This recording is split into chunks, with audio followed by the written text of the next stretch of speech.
ഇനിയുള്ളത് ശ്രീമദ് ഭാഗവത തത്വസമീക്ഷാ സത്രവേദിയിൽ ഒരു സ്കിറ്റാണ്. ശ്രീമദ് ഭഗവത്ഗീതയെ ആസ്പദമാക്കി നാരായണാശ്രമ തപോവനത്തിലെ സംസ്കാര പൈതൃക ക്ലാസ്സിലെ വിദ്യാർത്ഥികൾ അവതരിപ്പിക്കുന്ന ഒരു പ്രദർശനമാണ് ഇനി രംഗവേദിയിൽ അരങ്ങേറുന്നത്. ആ രംഗാവതരണത്തിനായി, ദൃശ്യാവതരണത്തിനായി വിദ്യാർത്ഥികളെ സ്നേഹപൂർവം ഈ സത്രവേദിയിലേക്ക് സ്വാഗതം ചെയ്യുന്നു. ഭഗവത്ഗീതയെ കൂടുതൽ വിദ്യാർത്ഥികൾക്കിടയിൽ പ്രചരിപ്പിക്കണം എന്നൊരു ഉദ്ദേശത്തോടു കൂടിയാണ് ഇതേമാതിരി ഈ ചടങ്ങുകളെല്ലാം നിങ്ങളുടെ മുമ്പിൽ അവതരിപ്പിച്ചത്. അതെല്ലാവരെയും പറഞ്ഞ് മനസ്സിലാക്കി ഭഗവത്ഗീത അധ്യയനത്തിലും അത് പ്രയോഗിക്കുന്നതിലും ജനങ്ങളെ കൂടുതൽ ഉത്സാഹവും ആവേശവും ഉള്ളവരാക്കി തീർക്കേണ്ട ഒരു ചുമതല നിങ്ങൾക്ക് എല്ലാവർക്കും ഉണ്ട്. അത് വേണ്ടതുപോലെ ഉൾക്കൊള്ളാം. മേദിനി ടീച്ചറാണ് ഈ രംഗശില്പം എഴുതി തയ്യാറാക്കി കുട്ടികളെ പഠിപ്പിച്ച് ഈ സത്രവേദിയിൽ നമുക്കായി കാഴ്ചവെക്കുന്നത്. സ്വാമിജിയുടെ പരിപൂർണമായ അനുഗ്രഹവും പിന്തുണയും പ്രോത്സാഹനവും പ്രചോദനവുമാണ് ഈ ഒരു സാക്ഷാത്കാരത്തിൻ്റെ പിന്നിൽ മേദിനി ടീച്ചർക്ക് മാർഗദീപമായിട്ടുള്ളത്. ഈ കുട്ടികളെ വളരെ മനോഹരമായി പഠിപ്പിച്ച് അത് പലതവണ ആശ്രമത്തിൽ അവതരിപ്പിച്ച് അവർക്കൊരു ധൈര്യവും പ്രോത്സാഹനവും നൽകി നമുക്കായി ഈ ദൃശ്യവിരുന്ന് ഈ സായം സന്ധ്യയിൽ നമ്മുടെ സത്രവേദിയിൽ ആവിഷ്കരിക്കുകയാണ്. ഈ കലാവിരുന്നിൻ്റെ രംഗപശ്ചാത്തലം, അവതരണ രീതി, അതിലൂടെ എന്താണ് നമ്മളെ ഉദ്ബോധിപ്പിക്കാൻ ശ്രമിക്കുന്നത് എന്ന കാര്യങ്ങളൊക്കെ ടീച്ചർ തന്നെ നേരിട്ട് നമ്മെ ധരിപ്പിക്കും. ഈ രംഗശില്പം ശ്രീമദ് ഭാഗവത സമീക്ഷാ സത്രവേദിയിൽ കാഴ്ചവെക്കുന്നതിനായി മേദിനി ടീച്ചറെ സ്നേഹപൂർവ്വം സ്വാഗതം ചെയ്യുന്നു. ശ്രീമദ് ഭാഗവത സ്നേഹം കൊണ്ട് നിറഞ്ഞ് നിൽക്കുന്ന എല്ലാവർക്കും പ്രണാമം. സ്വാമിജിയാണ് എന്നോട് പറഞ്ഞത് ഒരു ഗീതയെക്കുറിച്ചിട്ട്, ഗീതയുടെ ഉള്ളിലുള്ള തത്വങ്ങൾ ഓരോ ചോദ്യ ഉത്തരങ്ങളിൽ കൂടി ശരിക്കും അവിടെ കൃഷ്ണൻ ഉണ്ടാവണം. കൃഷ്ണൻ അർജുനന് ഉപദേശിച്ച പോലെ തന്നെ ഒരു ഭാവത്തോടു കൂടി എല്ലാ കാര്യങ്ങളും വരാൻ പാകത്തിന് ഒരു സ്കിറ്റ് തയ്യാറാക്കണമെന്ന്, അങ്ങനെ ഒരു പരിപാടി, ഒരു ഡ്രാമയോ അങ്ങനെ എന്തെങ്കിലും ചെയ്യണമെന്ന് പറഞ്ഞത് സ്വാമിജി തന്നെയാണ് എന്നോട്. ആ സ്വാമിജി എപ്പോൾ അത് പറഞ്ഞു, ആ സ്വാമിജിയുടെ സങ്കല്പമാണ്. ആ സങ്കല്പമാണ് ഇപ്പോൾ ഇവിടെ നിറവേറണേ. എൻ്റെ യാതൊരു മിടുക്കുമല്ല. ആദ്യം തന്നെ ഞാൻ പറയട്ടെ. എനിക്കെങ്ങനെയാണ് അത് എഴുതാൻ പറ്റുന്നതും ഞാൻ എപ്പോഴും അനുഭവപ്പെടുന്നതാണ്. എനിക്ക് എപ്പോഴും അനുഭവപ്പെടാറുള്ളതാണ്. എന്ത് കാര്യം സ്വാമിജി പറഞ്ഞാലും ഞാനത് പേന എടുത്തിട്ട് അത് എഴുതാൻ ഭാവിക്കുമ്പോൾ എവിടുന്നാന്ന് അറിയാണ്ട് എനിക്ക് ആ ആശയങ്ങളിങ്ങനെ വരികയാണ്. അങ്ങനെ ഞാൻ എഴുതുന്നതാണ്.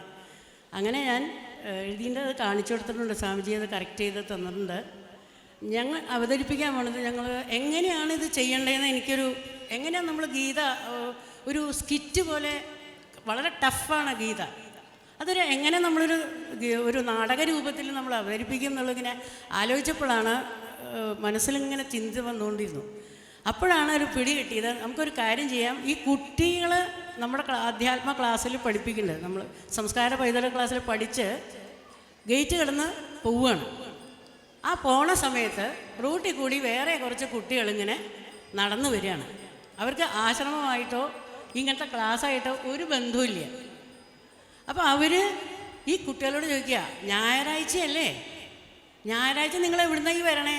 അപ്പോൾ ഈ മറ്റേ കുട്ടികൾ പറയാണ്, ആശ്രമത്തിൽ നിന്ന് പഠിച്ചു വരുന്ന കുട്ടികൾ പറയാണ്, ഞങ്ങൾ ആശ്രമത്തിൽ നിന്ന് വരണേന്ന്. അപ്പോൾ ഇവർ ചോദിക്കണം, അയ്യോ പ്രായമായ ആൾക്ക് ഉള്ള ആളല്ലേ, ഈ ആശ്രമത്തിലൊക്കെ പ്രായമായ ആൾക്കാരല്ലേ പോവുകയെന്ന്. അപ്പോൾ കുട്ടികൾ പറഞ്ഞു, അയ്യോ ഞങ്ങൾ അതിനല്ല, ഞങ്ങളവിടെ ക്ലാസ് നടക്കുന്നുണ്ട്, അത് അറ്റൻഡ് ചെയ്യാൻ പോയിട്ട് വരികയാണെന്ന്. അങ്ങനെയാണ് എനിക്ക് എൻ്റെ ഭാവനയിൽ വന്നത്. അതാണ്, ആ രീതിയിലാണ് ഞാനത് ചെയ്തത്. അപ്പോൾ അത് സത്യം പറഞ്ഞു കഴിഞ്ഞാൽ ഡാൻസ് ഡ്രാമ ചെയ്യാൻ എളുപ്പമാണ്, അത് കുറച്ച് കളർഫുള്ളൊക്കെ ആവും. പക്ഷെ ഇത് ഓരോ കുട്ടികൾ ഓരോ ചോദ്യം ചോദിക്കുന്നതും അതിനൊക്കെ ഇവർ മറുപടി പറയണതും രീതിയിൽ ഗീത ഇങ്ങനെ വികസിച്ച് വരികയാണ്. അങ്ങനെയാണ് ഈ നാടകം ഞാൻ എഴുതി തുടങ്ങിയത്. അതിൽ നിന്ന് ഇങ്ങനെ ഓരോ ചോദ്യങ്ങളും ഉത്തരങ്ങളുമായിട്ട്, അതായത് നമ്മുടെ ക്ലാസ്സിൽ വന്ന കുട്ടികളാണ് ഉത്തരം പറയണത്. അതിൽ ക്ലാസ്സിൽ അറ്റൻഡ് ചെയ്യാത്ത കുട്ടികൾ ചോദ്യം ചോദിക്കണം. അങ്ങനെയാണ് ഈ ഗീതയിലെ 18-ാം അധ്യായം വരെ നമ്മൾ പതുക്കെ ഇങ്ങനെ ഒരു ചെറിയൊരു യാത്ര നടത്തുകയാണ്. കുട്ടികൾ ആദ്യമായിട്ടാണ് ഡയലോഗ് പഠിച്ച് പറയണത് ഒരു കാര്യം. അതുകൊണ്ട് എനിക്കിപ്പോൾ നമുക്ക് ഡാൻസ് ഡ്രാമ ചെയ്യാൻ എനിക്ക് ഇത്ര ബുദ്ധിമുട്ട് തോന്നിയിട്ടില്ല. പക്ഷെ കുട്ടികളെ കൊണ്ട് ആ ഡയലോഗ് പഠിച്ച് ആശയം വിടാണ്ട് നിങ്ങളുടെ മുമ്പിൽ എത്തിക്കുക എന്നുള്ളതൊരു വലിയ ഒരു കാര്യം തന്നെയാണ്. പക്ഷെ ഞാനത് ശ്രമിച്ചിട്ടുണ്ട്. എനിക്ക് പറയാൻ പറ്റില്ല, ഞാൻ വളരെയധികം കുട്ടികളും ഞാനും കൂടി നന്നായിട്ട് ശ്രമിച്ചിട്ടുണ്ട്. ഇനി നിങ്ങളെന്നെ കണ്ട് അതിന് വിലയിരുത്തിക്കോളൂ. നമസ്കാരം.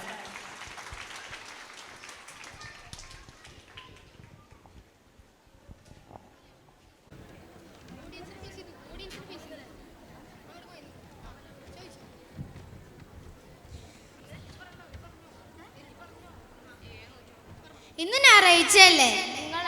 നിങ്ങൾ എവിടെ പോയിട്ടാണ് വരുന്നേ? ഞങ്ങൾ ആശ്രമത്തിൽ പോയി വരാണ്. ആശ്രമത്തിലേക്കോ? അതൊക്കെ പ്രായമായിരിക്കുള്ളതല്ലേ? ആര് പറഞ്ഞു? ഞങ്ങൾ അവിടെ ക്ലാസ്സിന് പോയിട്ട് വരാ. ക്ലാസ്സോ? എന്തു ക്ലാസ്? ആശ്രമത്തിൽ 10-20 കൊല്ലമായി സംസ്കാര പൈതൃക ക്ലാസ് നടത്തി വരുന്നുണ്ട്. ഗ്രാമത്തിലെ കുട്ടികൾക്കായി പൂജ്യ സ്വാമിജി ഏർപ്പെടുത്തിയിട്ടുള്ളതാണ് ഈ ക്ലാസുകൾ. ഭാരതത്തിന്റെ വിജ്ഞാന പാരമ്പര്യവും അതിമഹത്തായ സംസ്കാരവും കുട്ടികളിൽ എത്തിക്കുക എന്നാണ് ലക്ഷ്യം. ഭാരതത്തിന്റെ വിജ്ഞാന പാരമ്പര്യം, സംസ്കാരം എന്നൊക്കെ പറഞ്ഞാൽ എന്താ? അതോ ലോകത്തിൽ വെച്ച് ഏറ്റവും വലിയ സംസ്കാര നിധിയാണ് ഭാരതീയർക്കുള്ളത്. ഇതൊന്നും ഞങ്ങൾക്ക് അറിയുന്നുണ്ടായിരുന്നില്ല. അവിടുത്തെ ക്ലാസ്സിന് പോയ ശേഷമുള്ള അറിവാ. ഭാരതത്തിലാണ് വേദങ്ങളുള്ളത്, പുരാണങ്ങളുള്ളത്, ഉപനിഷത്തുകളുള്ളത്, ഇതിഹാസങ്ങളുള്ളത്, മറ്റു പല ശാസ്ത്രങ്ങളുള്ളത്. ഇതിനെക്കുറിച്ചൊക്കെ കുട്ടികൾക്ക് മനസ്സിലാവുന്ന തരത്തിൽ പറഞ്ഞു തരാറുണ്ട്. എനിക്ക് ആ ക്ലാസുകൾ വളരെ ഇഷ്ടമാണ്. ഇതൊക്കെ നാം പഠിക്കേണ്ട ആവശ്യം എന്ത്? നമ്മുടെ രാജ്യത്തിന്റെ സംസ്കാര സമ്പത്തിനെ പറ്റി ഭാരതീയരായി നാം അറിഞ്ഞിരിക്കേണ്ടതുണ്ട്. ഇതിനെക്കുറിച്ചൊക്കെ അറിഞ്ഞപ്പോൾ ഭാരതീയനായി പിറന്നതിൽ ഞാൻ അഭിമാനിക്കുന്നു. ഇതൊക്കെ എല്ലാവരും അറിഞ്ഞിരിക്കണമെന്ന് പൂജ്യ സ്വാമിജി ആഗ്രഹിക്കുന്നുണ്ട്. അതിനായി സ്വാമിജി നടത്തുന്ന തത്വപ്രവചനങ്ങളിലെല്ലാം ഈ സംസ്കാര നിധിയെക്കുറിച്ച് ഉദ്ബോധിപ്പിക്കാനായി ശ്രമിച്ചുകൊണ്ടിരിക്കുകയാണ്. ആട്ടെ, നിങ്ങൾക്ക് മനസ്സിലായത് ഞങ്ങൾക്ക് പറഞ്ഞു തരൂ. എനിക്കും കുറച്ച് രസം തോന്നുന്നുണ്ട്. ഞങ്ങൾക്ക് അറിയാവുന്നത് പറഞ്ഞു തരാം. തൽക്കാലം നമുക്ക് ഈ തണൽ തിരിഞ്ഞ് സംസാരിക്കാം. ശരി.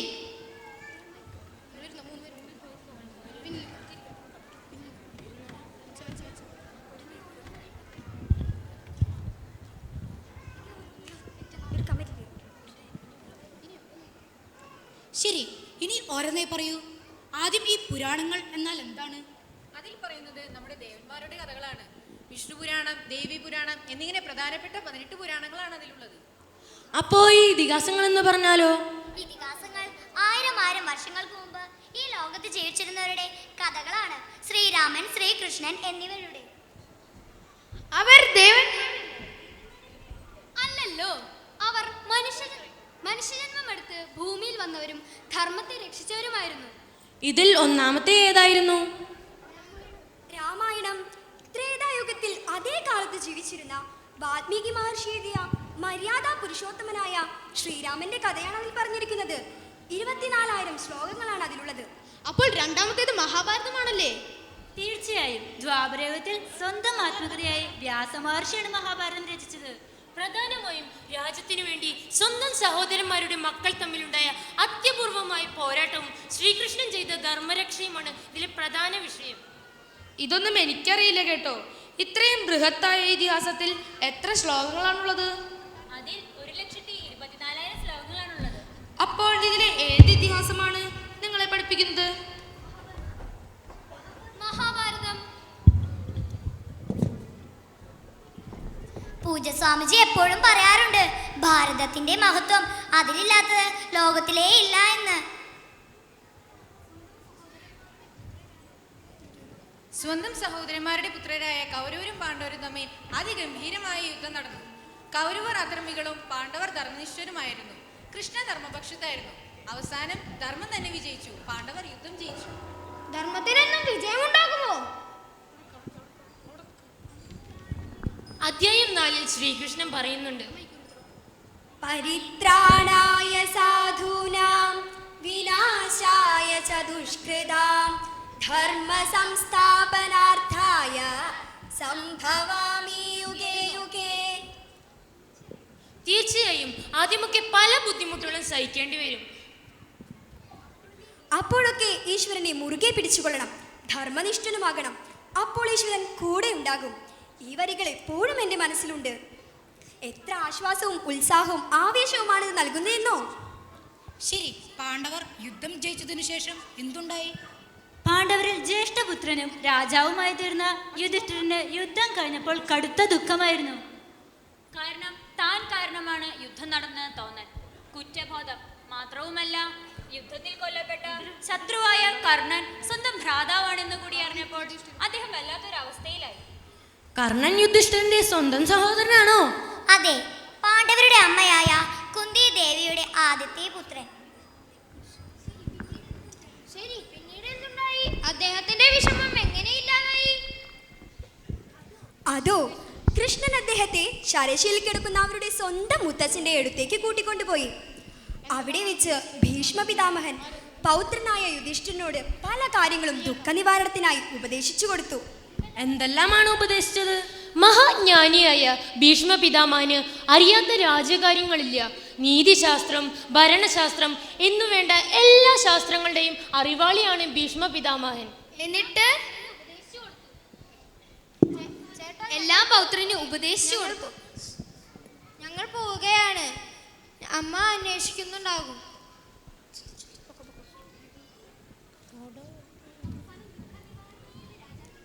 അവസാനം ദുഃഖനിവാരണത്തിനായി രാജാക്കന്മാർക്കൊക്കെ അശ്വമേധയാഗം മറ്റും ചെയ്ത് പാപനിർമുക്തി വരുത്താമെന്ന് പറഞ്ഞു. അപ്പോൾ പൗത്രൻ ചോദിച്ചു, ലോകത്തിൽ സാധാരണക്കാർ എങ്ങനെയാണ് അശ്വമേധയാഗം മറ്റും ചെയ്യുന്നതെന്ന്. അവരുടെ പാപം ഇല്ലാതാക്കാനും ദുഃഖമില്ലാതാക്കാനും എന്തു ചെയ്യണം, ഏതു ദേവനെ സ്തുതിക്കണം എന്നൊക്കെ. മഹാവിഷ്ണുവിന്റെ 1000 നാമങ്ങൾ ഞാൻ പറഞ്ഞു തരാമെന്നും അത് ചൊല്ലിയാൽ സകല പാപത്തിൽ നിന്നും നിർമുക്തി ഉണ്ടാകുമെന്നും ഭീഷ്മർ ഉപദേശിച്ചു. അങ്ങനെയെന്ന് സരസയിൽ കിടന്ന് ഭീഷ്മ പിതാമഹൻ ഉപദേശിച്ച വിഷ്ണു സഹസ്രനാമമാണ് ഞങ്ങൾ ആദ്യം ക്ലാസ്സിൽ പഠിപ്പിച്ചത്. 15 വർഷമായി പാർലിക്കാട് നൈമിഷാരണ്യത്തിൽ ശ്രീമദ് ഭാഗവത തത്വ സമീക്ഷ സത്രം നടത്തി വരുന്നുണ്ട്. 3 കൊല്ലമായി ആ സത്രത്തിൽ ഞങ്ങളെ കൊണ്ട് സഹസ്രനാമം ചൊല്ലിക്കാറുണ്ട്. അങ്ങനെയോ? അതുകൊണ്ട് എന്താ വിശേഷം? അതെ, സ്വാമിജി പറയാറ്, എല്ലാ ദിവസവും വിഷ്ണു സഹസ്രനാമം ശ്രദ്ധയോടെ ചൊല്ലിയാൽ വിദ്യാർത്ഥികളായ നമുക്ക് എന്ത് പഠിക്കുമ്പോഴും പെട്ടെന്ന് മനസ്സിലാവും. സാധാരണ പഠിക്കേണ്ടതിൻ്റെ പകുതി സമയം മതിയാകും, പരീക്ഷയ്ക്ക് മാർക്കും കൂടും. ഭക്തിശ്രദ്ധയോടെ ഇത് എന്നും ചൊല്ലുന്നത് അൾഷിമേഴ്സ് തുടങ്ങിയ പല വാർദ്ധക്യ രോഗങ്ങളും വരാതിരിക്കാൻ സഹായകമാണ്. അങ്ങനെയോ? ശരി, പിന്നെ എന്തൊക്കെ പഠിപ്പിക്കുന്നുണ്ട്? ഭഗവത്ഗീത ചൊല്ലാനും പഠിപ്പിക്കുന്നുണ്ട്. അത് പഠിച്ചിട്ട് എന്ത് നേടാൻ? അതോ, എല്ലാത്തിനും ഗുണം നോക്കിയേ പഠിക്കൂ. എന്താന്നറിയാൻ ചോദിച്ചതാ. ഭക്തിയോടുകൂടി അർത്ഥം മനസ്സിലാക്കി ഗീത പഠിച്ചാൽ ഈ ലോകത്തിൽ സുഖമായി ജീവിക്കാമെന്ന് പൊതുവായി പറയാം. പോരാ, എനിക്ക് ശരിയായി അറിയണം. വിഷ്ണു സഹസ്രനാമത്തെ പറ്റി പറഞ്ഞ പോലെ സന്ദർഭം വിശദമാക്കൂ. ഈ ഗീത ആരോടാണ് ഉപദേശിച്ചത്? എവിടെ വെച്ചാണ്? എല്ലാം കേൾക്കാൻ എനിക്ക് ആഗ്രഹം തോന്നുന്നു. എനിക്ക് മനസ്സിലായ പോലെ പറഞ്ഞു തരാം. കൗരവരുടെ പിതാവും അന്ധനുമായ ധൃതരാഷ്ട്രരാണ് മന്ത്രിയായ സഞ്ജയനോട് യുദ്ധഭൂമിയിൽ നടന്ന വർത്തമാനമെല്ലാം തന്നോട് പറയാൻ പറയുന്നത്. കുരുക്ഷേത്രത്തിൽ വെച്ച് ഭീഷ്മർ വീഴുന്നത് കണ്ട് ഓടിച്ചെന്നതായിരുന്നു സഞ്ജയൻ. സഞ്ജയന്റെ വിവരണങ്ങളിലൂടെയാണ് ഗീത തുടങ്ങുന്നത്. തുടക്കം മുതൽ കേട്ടോളൂ. അതിഗംഭീരമായ മഹാഭാരത യുദ്ധം നടക്കാനിരിക്കെ സഹോദരപുത്രന്മാർ 2 ചേരികളിലായി അണിനിരന്നു. കൗരവരുടെ 11 അക്ഷൗഹിണിപ്പടയും പാണ്ഡവരുടെ 7 അക്ഷൗഹിണിയും നിരന്നു നിന്നു. യുദ്ധം ആരംഭിക്കാൻ പോകുകയാണ്. തൻ്റെ തേരു തെളിക്കാൻ തയ്യാറായി നിൽക്കുന്ന കൃഷ്ണനോട് കൗരവരുടെ സൈന്യം കാണാൻ മോഹമുണ്ടെന്ന് അർജുനൻ പറഞ്ഞു. ഉടനെ തന്നെ ശ്രീകൃഷ്ണൻ തേരു തെളിച്ചുപോയി ഭീഷ്മദ്രോണാദികളുടെ മുമ്പിൽ ചെന്ന് നിർത്തി. ബഹുമാന്യനായ ആചാര്യനെയും പ്രിയപ്പെട്ട മുത്തച്ഛനെയും കണ്ടപ്പോൾ യുദ്ധം ചെയ്യില്ലെന്നായി പാർത്ഥൻ. കൃഷ്ണൻ സ്വല്പം ദേഷ്യത്തോടെ ചോദിച്ചു, കുതസ്ത്വാകസ്മലമിദം വിഷമേ സമുപസ്ഥിതം അനാര്യജുഷ്ടമസ്സോർഗ്യം അകീർത്തികരമർജുന. ശരിയല്ലേ? നിങ്ങളൊന്ന് ആലോചിച്ച് നോക്കൂ. ഇത്രയും അസ്ത്രശസ്ത്രങ്ങൾ നേടിയിട്ടും യുദ്ധത്തിനായി ഒരുങ്ങിയിട്ടും ശരിയായ സന്ദർഭം വന്നപ്പോൾ യുദ്ധം ചെയ്യാതിരിക്കുകയാണോ ഒരു യോദ്ധാവ് ചെയ്യേണ്ടത്? അർജുനൻ എന്തൊരു വിധിയല്ലേ, എനിക്ക് പോലും തോന്നിപ്പോകുന്നു. എന്നിട്ട് അപ്പോഴാണ് കൃഷ്ണൻ അർജുനന്റെ ദുഃഖം തീർക്കാൻ ഗീത ഉപദേശിച്ചത്. 18 അധ്യായങ്ങളാണ് ഗീതയിൽ. അതിൽ 700 ശ്ലോകങ്ങളുണ്ട്. ഓരോ അധ്യായത്തിലും ഓരോരോ കാര്യങ്ങളാണ് പറയുന്നത്. ഒന്നാമത്തേതിൽ അർജുന വിഷാദയോഗവും, 2-ൽ സാഖ്യയോഗവും, 3-ൽ കർമ്മയോഗവും എന്നിങ്ങനെ പോകുന്നു. എല്ലാ അധ്യായവും നിങ്ങളെ ചൊല്ലിപ്പിക്കുന്നുണ്ടോ? ഇല്ല, പ്രധാനമായും 15-ാമത്തെ അധ്യായമാണ് ഞങ്ങൾ ചൊല്ലിപ്പിക്കുന്നത്. അത് കഴിഞ്ഞാൽ 12-ാമത്തെയും. 15-ൽ എന്താണ് വിവരിക്കുന്നത്? അതിൽ പറയുന്നത് ഈ പ്രപഞ്ചത്തിന്റെ തുടക്കം എങ്ങനെയാണ്, എവിടെ നിന്ന് തുടങ്ങുന്നു, എവിടെ നിന്ന് അവസാനിക്കുന്നു, അതോ അവസാനമില്ലേ എന്നൊക്കെയാണ്. കൃഷ്ണൻ എന്തു പറയുന്നു ഇക്കാര്യത്തെ പറ്റി? ഊർധ്വമൂലമധഃശാഖം അശ്വത്ഥം പ്രാഹുരവ്യയം ഛന്ദാംസി യസ്യ വർണ്ണാനി യസ്തം വേദ സ വേദവിദ്. ഇതിന്റെ ശരിയായ അർത്ഥം പറഞ്ഞു മനസ്സിലാക്കാൻ ഞങ്ങൾ കുട്ടികൾക്കാവുമെന്ന് തോന്നുന്നില്ല. അറിയുന്നത് പോലെ പറഞ്ഞു തരാം. ഈ ലോകം ഒരു പ്രത്യേക വൃക്ഷമാണ്. സാധാരണ വൃക്ഷങ്ങൾ ചുവട്ടിൽ നിന്നും മുകളിലേക്കല്ലേ വളരാറ്? ഇതാകട്ടെ വേരുകൾ മുകളിലും ശാഖകൾ ചുവട്ടിലുമാണ്. ശാഖകളും ഉപശാഖകളും ചില്ലകളുമായി പടർന്നു പന്തലിച്ചു നിൽക്കുകയാണ്. തലകീഴായി നിൽക്കുന്ന ഈ ലോകവൃക്ഷത്തിന്റെ വളർച്ച ചുവട്ടിലേക്കാണെന്ന് മാത്രം. മനുഷ്യൻ കർമ്മബന്ധങ്ങളാൽ ചുറ്റപ്പെട്ടു കിടക്കുകയാണ്. അത് ഇല്ലാതാക്കാൻ ശ്രമിക്കാറില്ല. എന്നാലോ അപൂർവം ചിലരൊക്കെ അസംഗശസ്ത്രം എന്ന ആയുധം കൊണ്ട് അതിനെ മുറിച്ച് എല്ലാ കെട്ടുപൂട്ടലുകളിൽ നിന്നും മുക്തരായി പരമപദം പ്രാപിക്കുകയാണ്.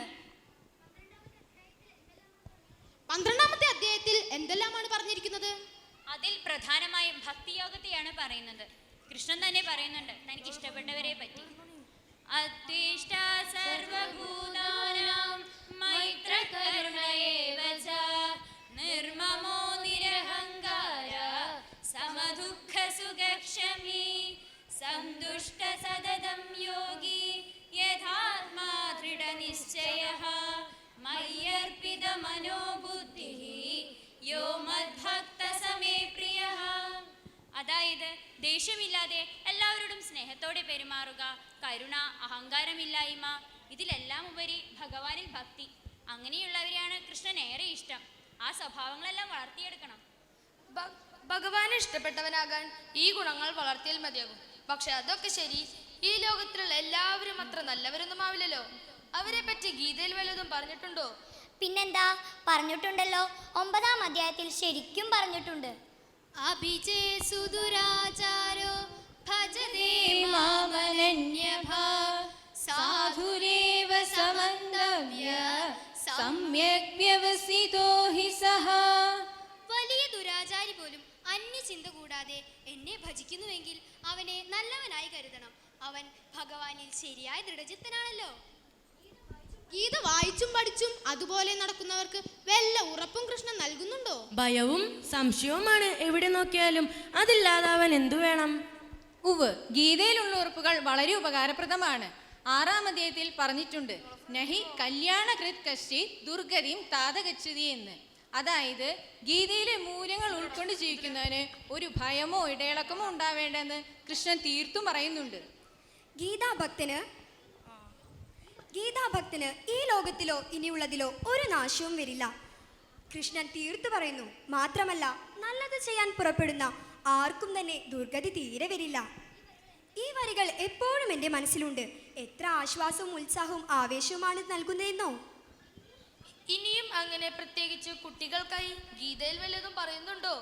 ഇന്ന് ദേഹം തടിക്കുന്നത് വലിയ വെല്ലുവിളിയാണ്. ഫാസ്റ്റ് ഫുഡും മറ്റുമാണ് അതിന് കാരണമെന്ന് പരക്കെ പറയുന്നു.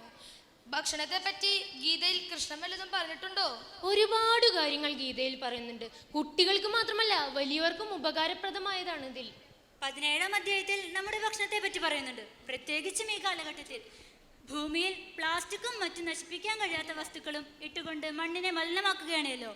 പോരാത്തതിന് ഭക്ഷണ പദാർത്ഥങ്ങളിലെ മായം ചേർക്കലും. അതെ, അതിനെക്കുറിച്ച് എന്താണ് പറഞ്ഞിരിക്കുന്നത്? 17-ാം അധ്യായത്തില് 7, 8, 9, 10 എന്നീ ശ്ലോകങ്ങളിലെല്ലാം ഇതിനെക്കുറിച്ച് പറയുന്നുണ്ട്. 7-ാം ശ്ലോകമായ ആഹാരസ്തോപി സർവസ്യ, 8-ാം ശ്ലോകമായ ആയുസത്വ ബലാരോഗ്യ, 9 കട്ടമുള ലവണാത്യുഷ്ണ, 10 യാതയാമം ഗതരസം എന്നിവയിലെല്ലാം തന്നെ സ്വാത്വികമായ ഭക്ഷണമേ കഴിക്കാവൂ എന്ന് കൃഷ്ണൻ പ്രത്യേകം പറയുന്നുണ്ട്. ആ അധ്യായം നമുക്ക് എടുത്തിട്ടില്ല. കൂടുതൽ വിവരിച്ചു പറയാനും കഴിയില്ല. ചുരുക്കത്തിൽ സാത്വികമായ ഭക്ഷണം ഏവരും കഴിക്കണം. രാജസ ഭക്ഷണം, താമസ ഭക്ഷണം എന്നിങ്ങനെ ഭക്ഷണം പലതരത്തിൽ വിവരിച്ചിട്ടുണ്ട്.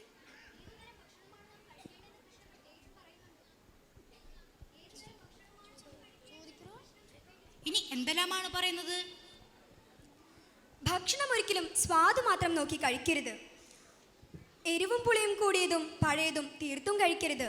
മാംസഭക്ഷണവും ഉപേക്ഷിക്കണം. അതൊക്കെ രോഗങ്ങൾ ഉണ്ടാക്കും. അധ്യായം 18 കൃഷ്ണൻ പറയുന്നത് സകല നീതിധർമ്മങ്ങളുടെയും രത്നചുരുക്കമാണ് ഭഗവത്ഗീത എന്നാണ്. തത്വജ്ഞാനപരങ്ങളായ നിഗമനങ്ങളെ കൊണ്ടും ധ്യാനം കൊണ്ടും ആത്മസാക്ഷാത്കാരം നേടാൻ എന്നതാണ് ഒരു പ്രക്രിയ. പക്ഷേ നമ്മൾ ചെയ്യേണ്ടത് കൃഷ്ണനായി സ്വയം സമർപ്പിക്കലാണ്. അത് തന്നെയാണ് ഭഗവത്ഗീതയുടെ സാരസർവസ്വവും. അവസാനം എന്താണ് പറയുന്നത് നോക്കൂ. യത്ര യോഗേശ്വര കൃഷ്ണോ യത്ര പാർത്ഥോ ധനുർധരഃ തത്ര ശ്രീർവിജയോ ഭൂതിർ ധ്രുവാ നീതിർമതിർമമ. കൊള്ളാമല്ലോ. അപ്പോൾ ഈ സഹസ്രനാമവും ഭഗവത്ഗീതയും പഠിച്ചാൽ വളരെ ഗുണമുണ്ടല്ലേ? ഇങ്ങനെയുള്ള കാര്യങ്ങൾ എന്തുകൊണ്ട് നമ്മുടെ സ്കൂളുകളിൽ പഠിപ്പിക്കുന്നില്ല? കുരുക്ഷേത്രവും യുദ്ധവും അതിൽ അർജുനൻ തളർന്നിരിക്കുന്നതും കൃഷ്ണൻ തത്വങ്ങൾ പറഞ്ഞെണീപ്പിക്കുന്നതുമൊക്കെ ഭാരതത്തിൽ നടന്ന കാര്യങ്ങളല്ലേ? ഇതൊക്കെ നമ്മെ പഠിപ്പിക്കാത്തതെന്ന് തോന്നിപ്പോകുന്നു. കുട്ടികൾക്ക് മാത്രമല്ല, പ്രായമായവർക്കും ചെറുപ്പക്കാർക്കും വളരെ ഉപയോഗപ്രദമാണ് ഈ അറിവുകൾ. അതിനായി നമ്മുടെ സ്വാമിജിമാരും മാജിയും അഭിപ്രായപ്പെട്ട പ്രകാരം ഈയിടെയായി ഗ്രാമത്തിലെ അമ്മമാർക്ക് ഗീതാ ക്ലാസ് ആരംഭിച്ചിട്ടുണ്ട്.